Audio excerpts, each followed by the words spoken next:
शुभू, आजची मीटिंग अपेक्षेपेक्षा खूपच चांगली झाली. होय साहेब. बरं, आजच्या मीटिंगमध्ये जे काही मुद्दे आपण मांडले ना ते सगळे नोट डाऊन करून ठेव आणि त्याची प्रोसिजर लगेच चालू कर. साहेब सगळं ध्यानात आहे माझ्या, काय काळजी करू नका. बरं, इलेक्शनची तयारी सुद्धा आता जोमात सुरू करायला हवी. साहेब रणांगण तयार आहे, फक्त शंख फुंकायचा बाकी आहे. उद्याचं माझं शेड्यूल जरा खूप टाईट आहे. बॅक टू बॅक मीटिंग्स आहेत, त्यामुळे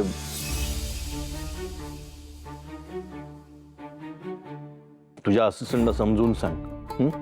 एक छोटीशी चूक सुद्धा ना खूप महागात पडू शकते. हो साहेब. भैया आलास तू? हो. कशी झाली मीटिंग? अरे, मीटिंग चांगली झाली. आज खूप महत्वाचे काही मुद्दे निघाले, ते मी तुला समजून सांगतो. साहेब फक्त जरा उद्या संध्याकाळी मला घरला लवकर निघायला लागेल. काय रे, काय झालं? काही विशेष? माझ्या भाचीचा वाढदिवस आहे. अरे वा. पृथ्वी, एक काम कर, आपल्याकडनं ना तिला एखादं छानसं गिफ्ट पाठव. एकदम भारी गिफ्ट पाठवतो भैया. साहेब पण तुम्ही आलास तर आशीर्वाद द्याला तर भारी वाटलं असतं. शुभू, तुला म्हणालो ना आत्ताच मी की उद्याचं शेड्यूल जरा टाईट आहे. बॅक टू बॅक मीटिंग्स आहेत, संध्याकाळी पार्टी ऑफिसला पण जायचं आहे. त्यामुळे येणं अवघड आहे, पण माझे आशीर्वाद आणि शुभेच्छा कायम तिच्या पाठीशी आहेत. ते तर आहेतच साहेब. पृथ्वी, एक काम कर ना, तू अपर्णाला घेऊन जाऊन ये ना. भैया मी नक्की जाऊन येतो. आम्हालाही आवडेल शुभूच्या घरी जायला. जाऊन ये, जाऊन ये. बरं पृथ्वी, चल जरा आतमध्ये बोलायचं तुझ्याशी. काकू, आपण पिहूला पण नेऊया, तिथे लहान मुलांमध्ये मज्जा येईल ना तिला. हो, नक्की नेऊया. बरं चला आपण मॅडम, मला एक काम आठवलंय, करून येतो मी. काकू, शुभू सरांना म्हणावं काही काम असेल तर मी येऊ शकते बरोबर, तेवढीच माझी मदत होईल. कशाला? अहो मी एकटं जातो की, एकटं काम केलं की नाही भारी असते, माहिती तुम्हाला. काय चाललंय तुमचं? तुमच्या वादात मला का ओढताय? तुम्हाला काय बोलायचं ते एकमेकांशी बोला ना. मला खूप काम आहेत.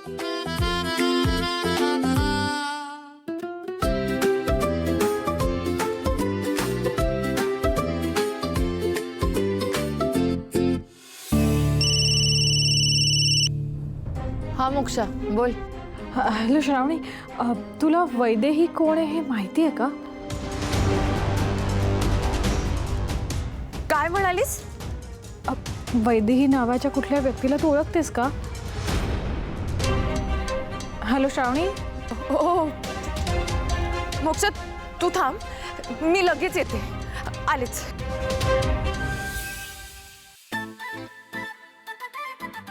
रंग बाकी एक नंबर दिला यांनी, जबरदस्त.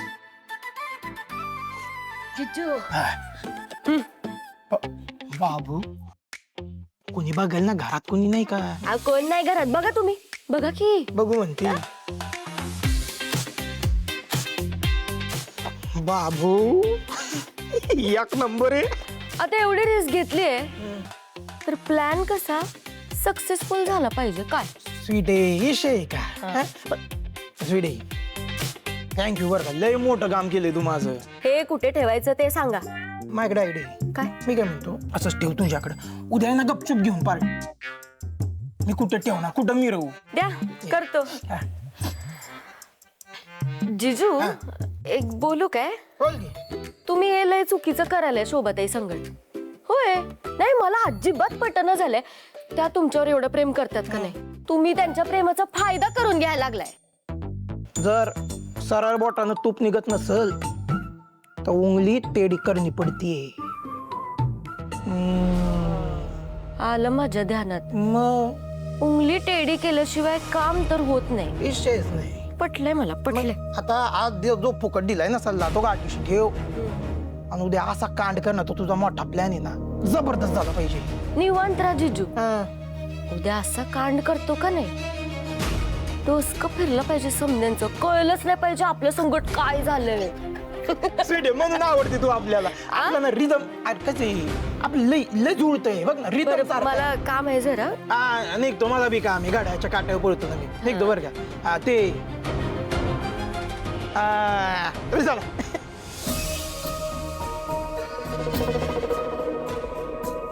बरोबर तर बोलायलेच शशांक जिजू, चुकीचं काय नाही. माणूस स्वतःच्या सुखासाठी स्वतःचा विचार करतोच, मग मी कशाला मागे राहू. हा, अलकनंदा मॅडम बोलल्या तशा असा कांड केला पाहिजे ज्याच्यानं शुभूला माघार घेताच येणार नाही. काय करू पण?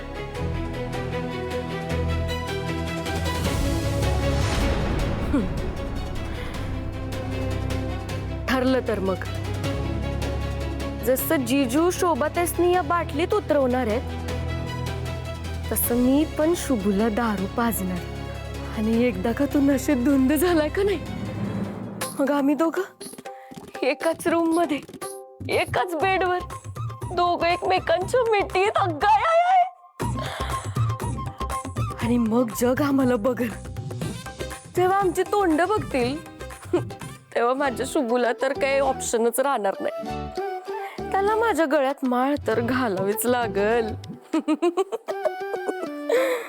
बिचारा माझा शुभू उद्याची रात्र तुझ्या स्वातंत्र्याची शेवटची रात्र असेल शुभू आता तू फक्त माझाच राहशील फक्त माझा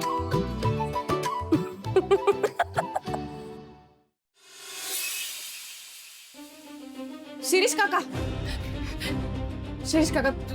तुम्ही वैदेही म्हणालात ना ही म्हणाली ना वैदेही सांगा ना तुम्हाला आणखीन काय आठवते तिच्याबद्दल प्लीज प्लीज तुम्ही प्रयत्न करा तुम्हाला जे काय आठवते ना ते मला सगळं सांगा म्हणजे ती कुठे आहे कशी आहे जिवंत आहे काय हे मला काहीच माहित नाही मला फक्त तुम्हीच सांगू शकता आणि मला खात्री आहे तुम्ही लवकरच बरी होणार आहात आणि मग मला माझ्या सगळ्या प्रश्नांची उत्तरं मिळतील प्लीज बोला ना प्लीज वैदेही बद्दल श्रावणी एवढं खोदून का विचारते ही वैदेही श्रावणीची कोणी आहे का विचारून काय बी फायदा नाही आहे ताई ते कधी कधीच बोलतात ते काय म्हणाले नीट सांग ते फक्त वैदेही वैदेही एवढंच नाव घेत होते आणि पुढे काय म्हणाले नाही अजून काय नाही बोलले ते श्रावणी पण कोण आहे ही वैदेही तू मला हिच्याबद्दल कधीच काही बोलली नाहीयेस अगं वैदेही माझ्या आईचं नाव आहे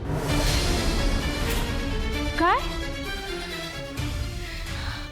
पण मग शिरीष काकांनी त्यांचं नाव कसं घेतलं त्या जिवंत आहेत का अगं माझे जिवंत आहे की नाही मला काहीच माहित नाही जे काही माहिती आहे ना ते फक्त यांनाच माहिती आणि म्हणूनच हे माझ्यासाठी खूप महत्वाचे आहेत देवा प्लीज यांना लवकर सगळं आठवू दे आणि मला माझ्या आईबद्दलचं सत्य कळू दे श्रावणी नको काळजी करू ते हळूहळू रिकवर होत आहेत असं डॉक्टर म्हणाले तुला तुझ्या आईबद्दलची सगळी माहिती मिळेल बरं हे बघ ह्यांची नीट काळजी घ्यायची ते काही बोलले तर लगेच मला फोन करून सांगायचं त्यांचा प्रत्येक शब्द माझ्यासाठी महत्वाचा आहे माहित आहे मी त्यांची व्यवस्थित काळजी घेईन श्रावणी ऐक ना मला तुझ्याशी थोडं बोलायचंय येतेस का बरं चल काळजी घ्या तू यांची वय